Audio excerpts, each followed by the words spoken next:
Welcome 10th class. आज हमारा जो टॉपिक है वो है law of mass action.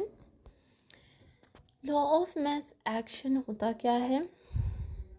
गलब्रेट and वेग इन 1869 पुट फॉरवर्ड दिस लॉ। दो साइंटिस्ट थे, इन्होंने 1869 में एक लॉ निकाला था और वो लॉ क्या था? According to this law, the rate at which a substance react is directly proportional to its active masses and the rate of a reaction is directly proportional to the product of the active masses of the reacting substance। ठीक है, ये आपके पास statement है, ये आपके पास law है। अगर आपके पास शॉर्ट क्वेश्चन आ गया कि लॉ ऑफ मास एक्शन क्या है, तो आपने ये स्टेटमेंट लिख देनी है। अच्छा, क्या कह रहे हैं इस स्टेटमेंट के according? Law of mass action है क्या? The rate at which a substance react is directly proportional to its active masses। ठीक है, सबसे पहले उसने क्या कहा है कि रेट एट विच सब्सटेंस, जो सब्सटेंस का रेट है वो डायरेक्टली प्रोपोर्शनल होता है उसके एक्टिव मास से। ठीक है, and the rate of a reaction, और जो रेट ऑफ रिएक्शन है वो डायरेक्टली प्रोपोर्शनल होता है प्रोडक्ट के। यानी कि इस डेफिनेशन के टू पार्ट्स हैं। सबसे पहले उसने जो है वो बात किसकी की थी? उसने बात की थी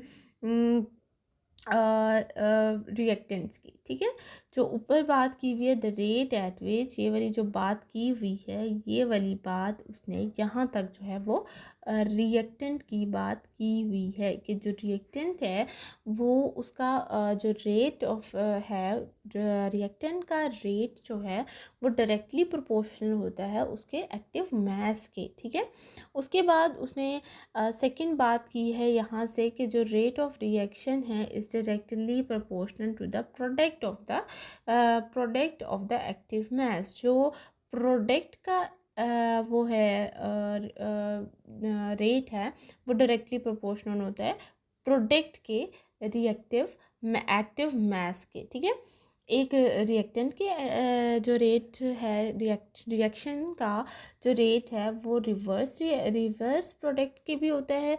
ठीक है, और दूसरा रिएक्टेंट की मास के इक्वल होता है। और दूसरी जो उसने बात की है वो की है कि प्रोडक्ट के एक्टिव मास से भी जो रिएक्टेंट है उसका रिएक्टिव मास है वो उसका हो सकता है। ठीक है, दो उसने हमें बातें बताई हैं।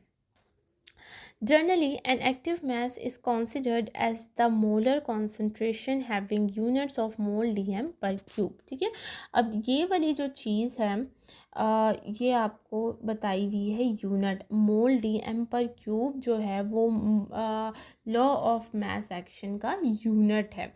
और इसको हम, अगर हमने कोई भी चीज़ लॉ ऑफ मास एक्शन के अकॉर्डिंग लिखनी होती है तो हम उसको स्क्वायर ब्रैकेट के साथ डिनोट करते हैं। ठीक है, जैसे मैंने कोई भी लिखना है, हाइड्रोजन लिखूंगी तो मैं हाइड्रोजन को स्क्वायर ब्रैकेट्स के अंदर लिखूंगी। जब मैं इसको स्क्वायर ब्रैकेट्स के अंदर लिखूंगी तो एग्जामिनर को पता चलेगा कि ये क्या है, लॉ ऑफ मास एक्शन यहाँ पे अप्लाई किया गया है। For example, considered a reversible reaction of the type A plus B, और इसको ये आपको उसने क्या दिया हुआ है, रिएक्शन दिया हुआ है। ठीक है, जर्नल रिएक्शन दिया हुआ है कि अगर हम ए रिएक्टेंट में बी रिएक्टेंट को रिएक्ट करवाएंगे तो उससे हमें दो प्रोडक्ट मिलेंगे, सी एंड डी। लेकिन जब हम सी और डी को रिवर्स करवाएंगे तो हमें ए और बी वापस मिल जाएगा। ठीक है, यहाँ पे के एफ का मतलब है फॉरवर्ड रिएक्शन और के आर का मतलब है रिवर्स रिएक्शन। ठीक है, suppose A, B, C and D are the molar concentrations of A, B, C and D respectively। ठीक है, अब उसने आपको क्या बताया है कि सपोज कर लें कि जो A, B और C और D है, यहाँ पे हमारे पास 4 कंपोनेंट्स है, A, B, C, D। ठीक है, ये हमारे पास 4 कंपोनेंट्स हैं।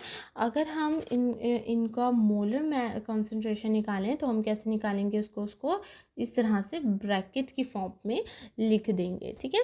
According to the law of mass action, अब यहाँ पर हम क्या कर रहे हैं, इस पॉइंट पर हमने लगाया है मास एक्शन, ठीक है।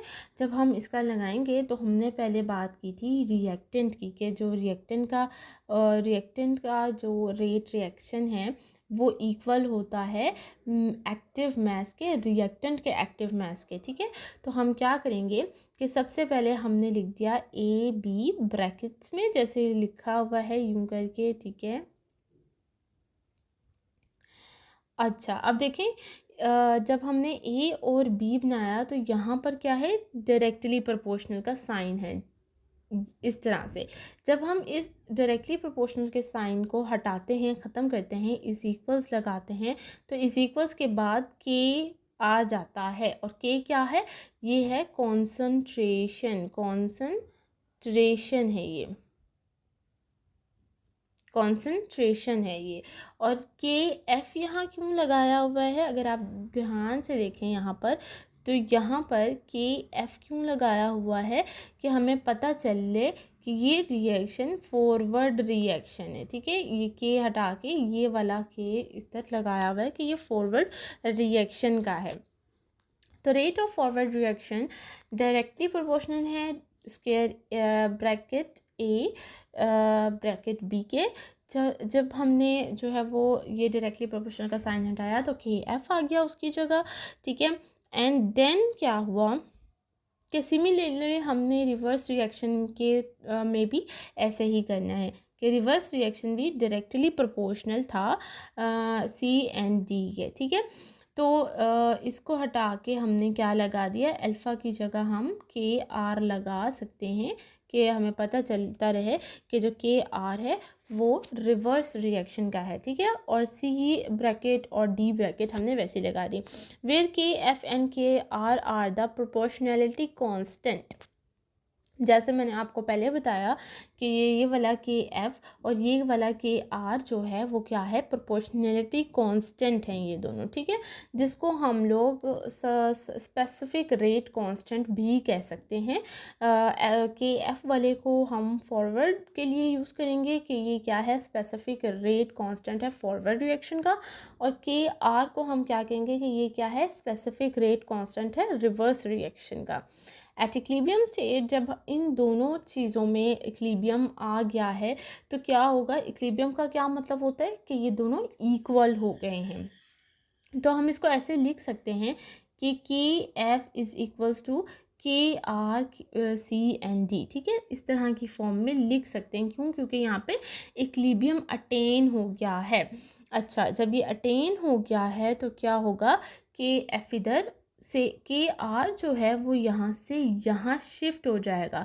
अब ये इस साइड पे है तो ये मल्टीप्लाई हो रहा है, लेकिन जब ये इस साइड पे आ जाएगा, इस इक्वल्स के लेफ़्ट साइड पे आ जाएगा, तो ये के एफ के साथ डिवाइड हो जाएगा। तो हम इसको इसकी फॉर्म में लिख सकते हैं, के एफ ओवर के आर की फॉर्म में लिख सकते हैं, ठीक है। उसके बाद ए बी जो है, क्योंकि जब के आर इस तरफ शिफ्ट हुआ है तो ए और बी भी दूसरी तरफ शिफ्ट होगा, और जब ये यहाँ शिफ्ट होगा तो ये सी और डी के नीचे आ जाएगा, ठीक है। कुछ इस तरह की फॉर्म में, ठीक हो गया, इस तरह की फॉर्म में ये शिफ्ट हो जाएगा। देन उसने क्या कहा है, उसने इस चीज़ को लिया है कि के एफ और के आर जो है ये हम लोग के सी के इक्वल रख सकते हैं। के सी क्या है, ये है इक्विलिब्रियम कांस्टेंट, ठीक है। उसने कहा कि के एफ और के आर जो है वो के सी के इक्वल है, तो इसका मतलब ये है कि मैं के एफ और के आर की जगह के सी लिख सकती हूँ इस तरह की फॉर्म में। और ये वाली जो चीज़ है, ये वाली जो इक्वेशन है वो क्या है, law of mass action, law of mass action है ये, ठीक है, ये वाली इक्वेशन। तो अगर आपको किसी भी इक्वेशन में ये कहा जाए कि लॉ ऑफ मास एक्शन निकालें हाइड्रोजन का, या कोई भी रिएक्शन दे के कहा जाए, तो आपने उसके लिए ये फार्मूला यूज़ करना है, इस फार्मूले के तहत आपने उसको सॉल्व करना है, ठीक है। तो आज के लिए हम इतना ही कर लेते हैं। जो derivation of the expression of equilibrium constant है ये आप लोग खुद देखिएगा, बिकॉज ये भी सिमिलर है जो हमने ऊपर इक्वेशन की है, बिल्कुल सिमिलर है उसके। तो ये आप लोग खुद देखिएगा। इसमें बस फ़र्क ये है कि यहाँ पर जो है ए और बी पावर्स की फॉर्म में आ जाएंगी, ठीक है। ए और बी पावर्स की फॉर्म में आ जाएंगी इस तरह से करके, इस तरह से और इस तरह से, ठीक है। ये प्रोपोर्शनलिटी का साइन ख़त्म हुआ कि एफ़ दोबारा से आ गया और ये पावर्स की फॉर्म में ए और बी आ जाएंगे। तो ये आपने देखने सेम है जैसे कि वो हमने किया था, सेम टू सेम वैसा ही है। ये आप लोग देखिएगा यहाँ तक देखिएगा और ये एग्जाम्पल भी ज़रूर देखिएगा, ठीक है।